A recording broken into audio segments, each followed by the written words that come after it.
regional trade agreements.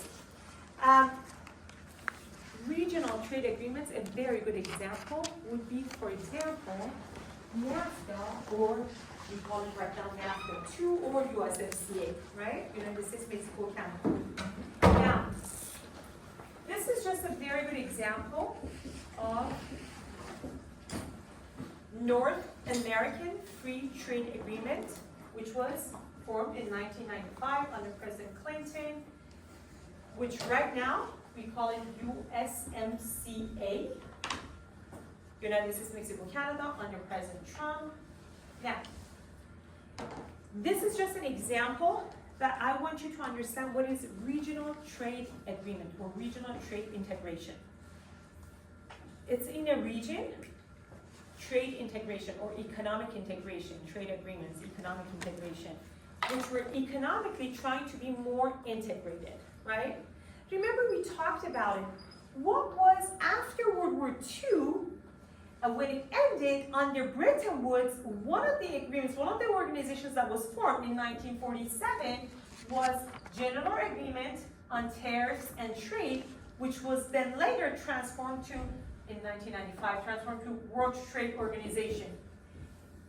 The idea behind this was to make sure we prevent further wars, because remember, we talked about it, in like about 30 years, we had 2 world wars, so countries were devastated.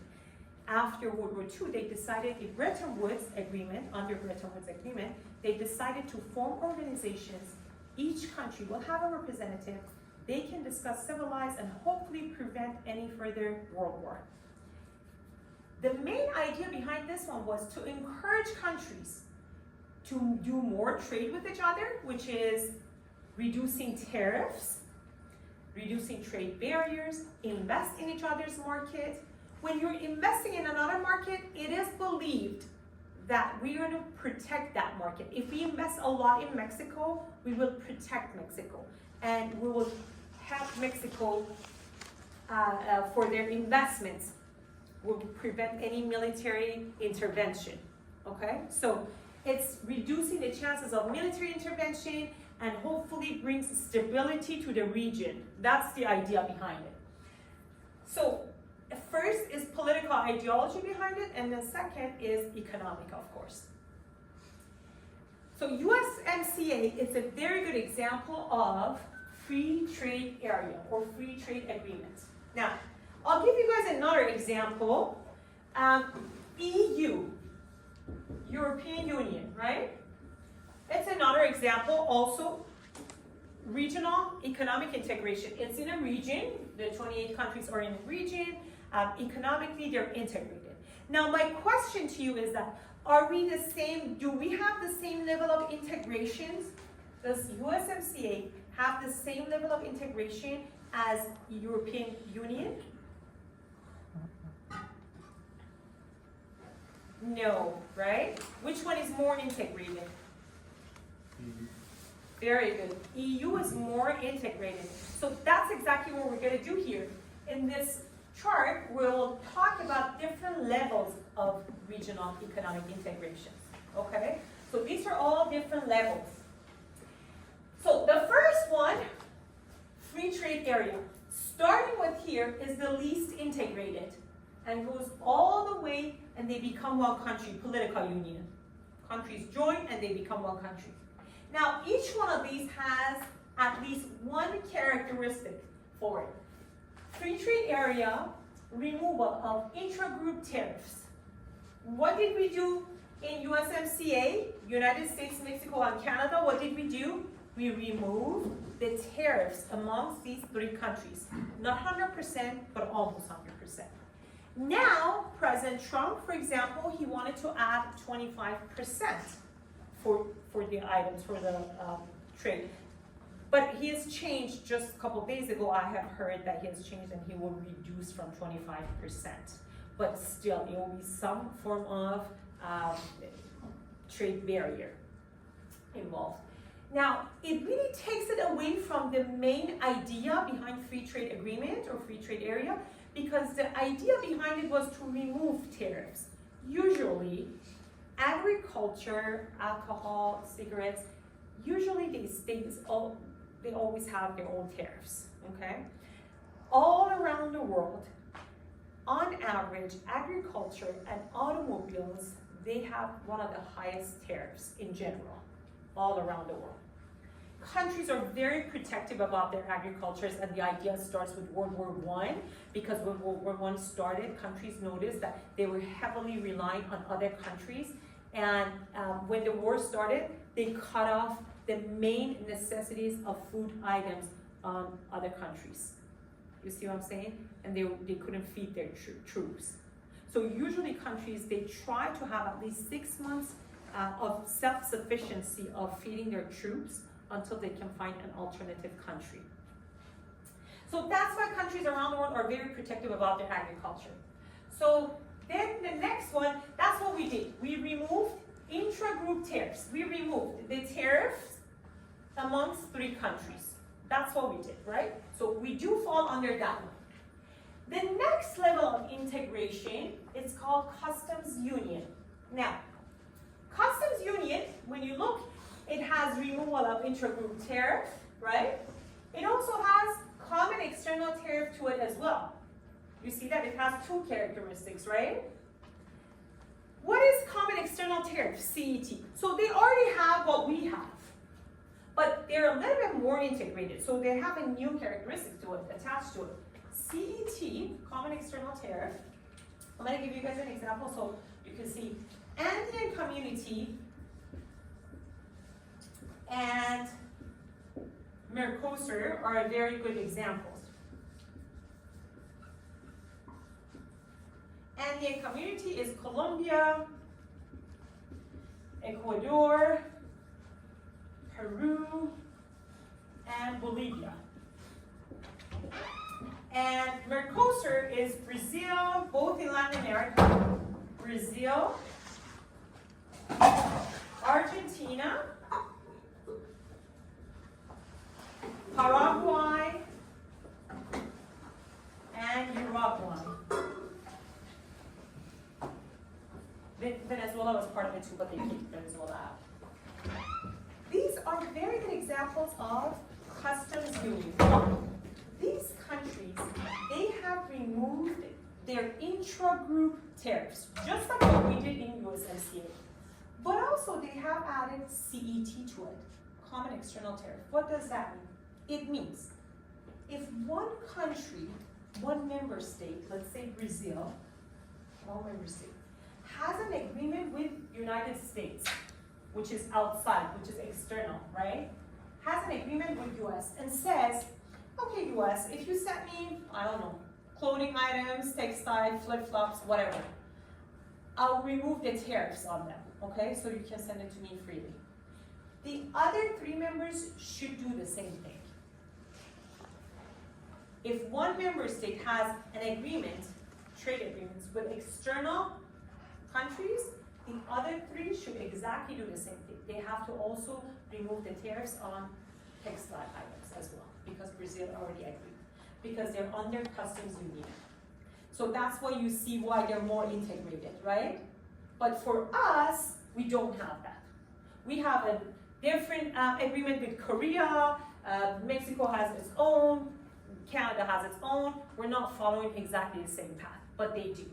That's why they're under customs union, and that's why they're a little more integrated than what we are. The next one, next level of economic integration, regional economic integrations, is common market. You know, some books I have seen, they put European Union under common market. Some other books I've seen, they put European Union under economic union. But I honestly think European Union is somewhere here, if I want to say it. Like, it's past the level of common market completely, fully, and it's not 100% under economic union, so I decided to put him here, right? But I'm going to give you guys the reason behind it. So common market says it has 3 characteristics, right?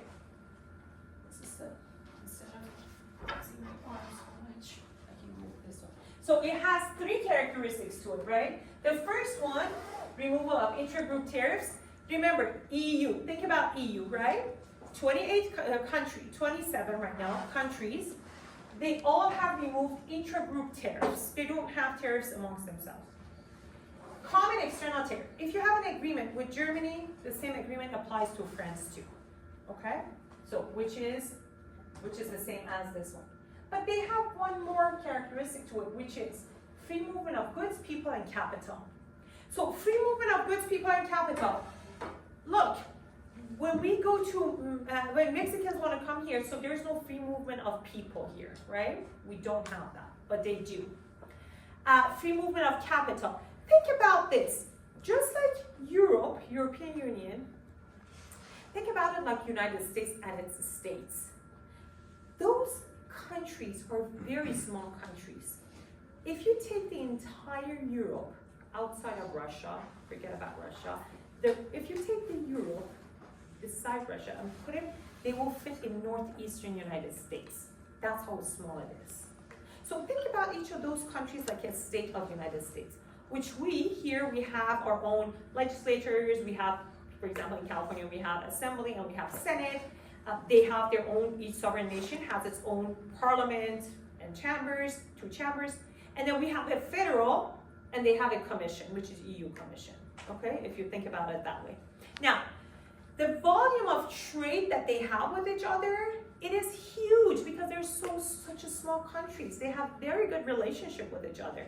And the idea of the union started in 1951 with the steel and coal community.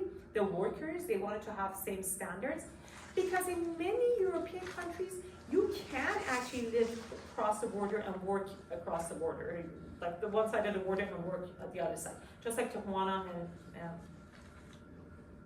San Ysidro, we do that, right? So they do that all the time too.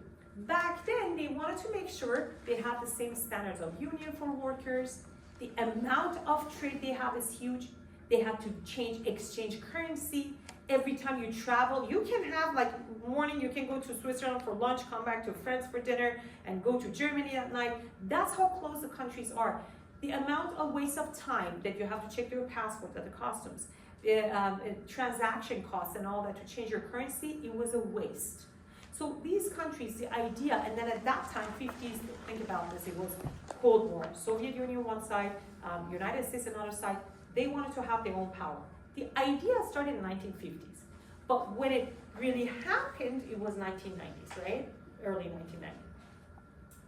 This is the idea started. So they have a very good free movement of people, capital, and goods, just like the states of the United States. That's what I want you to understand. If you want to go Vegas, you don't need to have a visa. If you want to deposit $1 million from your Bank of America to a bank in Bank of America in Vegas, or even to your Chase Bank in Vegas, in Las Vegas, in Nevada, you don't need to get like a permit. Probably you need to fill out the paper, but both of them are your accounts. So it's a free movement of capital, right? Versus if you want to send your $1 million to Mexico, you have to follow the proper procedure for that, right? So that's for them. It's just like states. If I want to give you a better example, it would be kind of like states. Do they have borders right now? It's just like here. Random check you might see. You come from Nevada to here, we have border check, right? But it's random check. It's the same thing over there. You don't need to carry your passport. You don't need to have a visa. That's why it has all of these characteristics. It has free movements of goods, people, and capital, right? But why is it not economic union? Because 18 of them, actually right now 20 of them, because Croatia just joined recently, 20 of them, they use the same currency, common currency, which is euro, right? But there are 27 countries, so 7 of them do not use the same currency. So economic policies, look here, it says economic union, common economic policies. What is common economic policies? Common economic policy basically means at least the 2 main components of any economic policy must be the same. What are the 2 main components of any economic policies? Are monetary policies plus fiscal policies.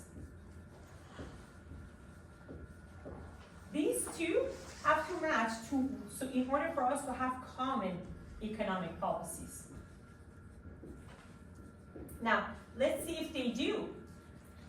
Monetary, it's basically their currency, right? As we said, there are 27 countries. After Britain's exit, which we call it Brexit, they used to be 28, now there are 27 countries. Out of the 27 countries, 20 of them use common currency. So not all of them use the same currency, 7 of them do not. Fiscal policy, it's taxation policy. Is the taxation policy the same? It's not. When you move from Southern Europe, like Greece, for example, all the way to North, the taxation policy really changes. Taxation policy in Greece is about like kind of in the United States, 33% around that. And when you move towards North, it actually increases. It goes like to in Scandinavian countries. All the Scandinavian countries are part of EU except Norway. In Scandinavian countries, they're like about 59, 60%. So taxation policy is not even the same. Therefore, two main components of any economic policies are not the same. That's why I do not believe that they are part of economic union yet. They were aiming to go to economic union. With the Brexit, they put a halt on it, so they're a little slowing down. Then the next level is integration of political and economic affairs, which is political union. A good historical example, it's United States when all the 50 states joined and they became United States of America, such as Alaska, Hawaii, California, southern states, northern states, all together. And then just recent example, it's Germany, West Germany and East Germany, when they became one country of Germany, they were united. That would be a good example too. Now, talking about Europe, just by joining EU, countries do not become automatically part of common currency. You have to understand. They have to sign another contract. They have to join Maastricht Treaty. They have to join the treaty here, I think we call it Maastricht. It's Maastricht Treaty. Maastricht Treaty. They have to join Maastricht Treaty in order to become use the common currency of euro. So just by joining EU, the Commission, it doesn't mean they automatically can use euro. They have to join another treaty, which again, 20 of them joined, but 7 of them still haven't. For example, Poland has not joined. Why? Because Poland is actually taking advantage of creating jobs because it keeps its current value low. And Germans, a lot of German businesses, they move to Poland because it's just right there, right? Just like how we did. If Mexico was using dollar, United States dollar, why would we want to transfer our jobs over there or manufacturing facilities over there? The value is the same. We're not even benefiting, right? But since they kept the value low, it's so beneficial to us and to companies and then at the end to consumers that we take our manufacturing facilities over there, and then since there's no tariff, at least so far, we bring it back here. That's exactly what Poland did. They kept Polish zloty, I guess it's called, Z-L-O-T-Y. It's almost 1 to 4, 1 euro. It's 4 zloty, Polish zloty. That's why a lot of German businesses, they take their business to Poland and they operate there. It's cheaper. They have high technology. They have skilled labor, so it's benefiting them.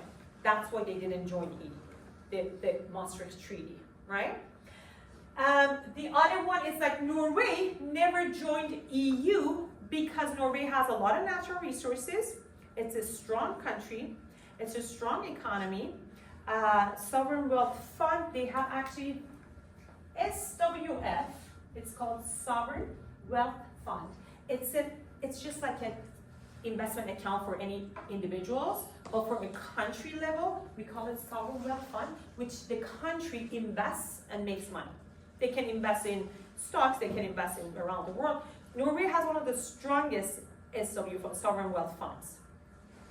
And they did 2 times of, I forgot. They did 2 times of referendum, And it was denied. People didn't like to join EU. Although they have very close relationships, they don't need to basically, with just a card that can pass through the borders, but they're not part of EU. Now, there's another level which is called Schengener Staaten. Schengener Staaten which is the visa-free zone. For you and I, as an American, when we want to go there, we can get a visa from one country, but we can move to all others which are part of Schengener Staaten. You got it? So Schengener Staaten is like this.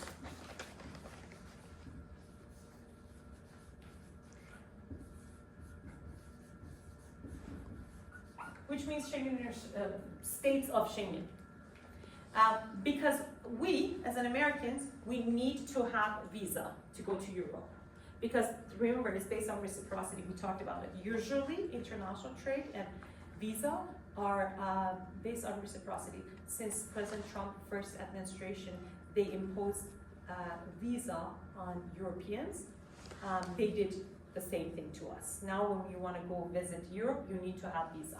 When you get a visa, you can get visa from one of those countries. You can go here to German embassy, but you can travel to all those countries which are part of Schengener Staaten.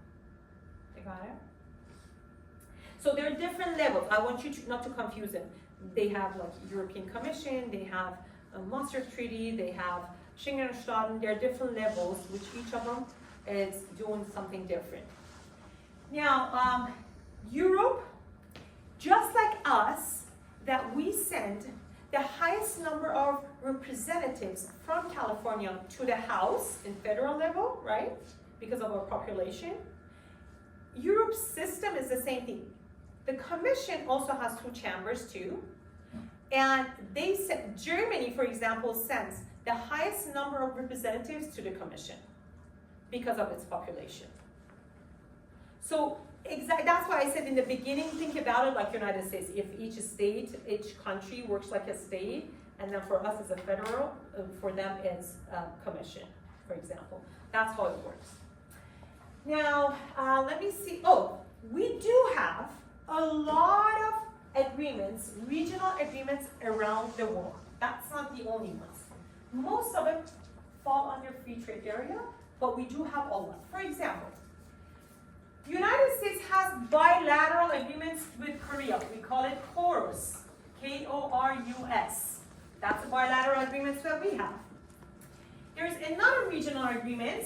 It's called EAC, for example. Let's talk about East African Community. In Africa, there are 9 different regional economic integrations. Unfortunately, none of them have been successful. East African Community is the most successful, even though it's Tanzania, Kenya, and Uganda.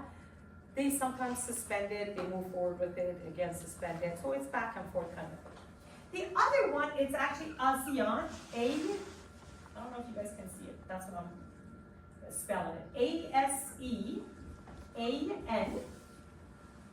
It's called ASEAN, not Asian. Association of Southeast Asian Nations. Association of Southeast Asian Nations. It started from with the first 10 countries in Southeast Asia: Laos, Cambodia, Vietnam, Malaysia, Indonesia, Thailand, Nepal, Philippines. I guess I forgot the other 2. So all those 10 countries, they started actually a regional integration, right? Now, remember, for United States, Mexico, Canada, we are a huge consumer market, and Mexico is a good production market, right? Because it's cheaper. Think about Europe, the same thing. Poland, for example, a lot of facilities have been shipped to Poland, like establishing over there, it's cheaper. And then Germany is a very good consumer market, right? For them here, when they started at that time, Indonesia is very strong right now, but when they started at that time, those 10 countries, they were very good for production, right? But they didn't have a major consumer market to send these productions for free, no trade to send it to that consumer market. So they were in the beginning a little bit struggling. What happened? They received a proposal from 3 countries, China, Japan, and South Korea, and they called it ASEAN plus 3. They accepted the proposal and they called it ASEAN plus 3. Then later, they received more proposals from New Zealand, Australia, and India, and they called it ASEAN plus 6. So we have ASEAN, which is the 10 main founding member states of Southeast Asian nations. And then we have ASEAN plus 3, includes China, Japan, South Korea, and then ASEAN plus 6, which further includes New Zealand, Australia, and India. Now, recently, a very good example of how they're using ASEAN, when we started sending a lot of jobs, a lot of manufacturing facilities to China, at that time, it was cheaper to be produced in China than Mexico. But China, remember, their economy started picking up very fast, right? The growth was very fast. Therefore, they had to increase minimum wage.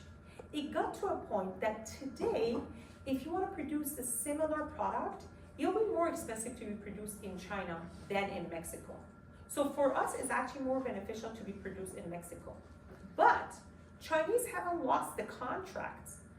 Why? Because Chinese are using ASEAN to their advantage. Chinese getting the contracts and subcontracting to Vietnam. Vietnam is extremely cheap, very cheap. And they have skilled workers, so it can be produced there. There was a documentary I was watching, how many Chinese manufacturing workers, they lost their jobs to Vietnamese just because they shut down. The business owners are like, okay, if we go with this same minimum wage that we used to go, we have to go with minimum wage, so we can't survive. They're gonna shut down the facility and move the workers, move the operation to Mexico. So therefore, we have to let our people go. We shut down the operation here, but we're stop contracting to Vietnam. And that's what they're doing. Now, I'm gonna show you guys a video which is about